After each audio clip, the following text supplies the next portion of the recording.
আসসালামু আলাইকুম প্রিয় শিক্ষার্থীরা। আজকে আমরা অষ্টম শ্রেণীর জীবের বৃদ্ধি এবং বংশগতি চ্যাপ্টার থেকে কিছু টপিক আলোচনা করব। আমরা যে টপিকটি নিয়ে আলোচনা করব সেটি হচ্ছে কোষ বিভাজনের প্রকারভেদ। আমরা জানি তিন ধরনের কোষ বিভাজন সংঘটিত হয়ে থাকে।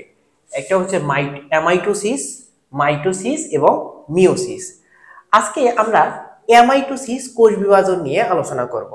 এরপর ধাপে ধাপে মাইটোসিস এবং মিওসিস কোষ বিভাজন নিয়ে আলোচনা করব। তো শিক্ষার্থীরা, তোমরা বোর্ডে যে চিত্রটি দেখতে পাচ্ছ সেটি হচ্ছে অ্যামাইটোসিস কোষ বিভাজন প্রক্রিয়া। এই অ্যামাইটোসিস কোষ বিভাজন প্রক্রিয়াতে একটি মাতৃকোষ বিভাজিত হয়ে কিভাবে দুটি অপত্য কোষের সৃষ্টি করে সেটা আমরা দেখব, খেয়াল করব। এবং আর একটা বিষয় তোমাদের জানতে হবে, এই অ্যামাইটোসিস কোষ বিভাজন সাধারণত এককোষী ও আদিকোষী যেগুলো জীব রয়েছে সেগুলোতে সংঘটিত হয়ে থাকে। যেমন ব্যাকটেরিয়া, ইস্ট, ছত্রাক, অ্যামিবাতে অ্যামাইটোসিস কোষ বিভাজন প্রক্রিয়া সংঘটিত হয়ে থাকে।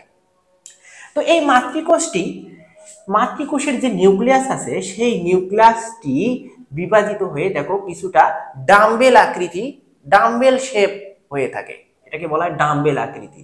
নিউক্লিয়াসটি বিভাজিত হয়ে এখানে খাঁজ তৈরি করে এবং এটি ধীরে ধীরে দেখো ডাম্বেল শেপ, এরকম ডাম্বেল আকৃতি ধারণ করে।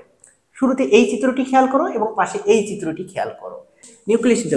নিউক্লিয়াসটি দেখো মাঝ বরাবর সংকুচিত হয়েছে এবং এখানে একটা খাঁজ তৈরি করেছে এবং এরা পরস্পর থেকে বিচ্ছিন্ন হতে চাবে। দেখো এইখানে এই চিত্রটা দেখো, পাশে এখান থেকে এই চিহ্নটা, এখানে একটা খাঁজ তৈরি হয়েছে এবং এই তৃতীয় চিত্রটাতে খাঁজটা কিন্তু আরো বেশি হয়েছে, ঠিক আছে।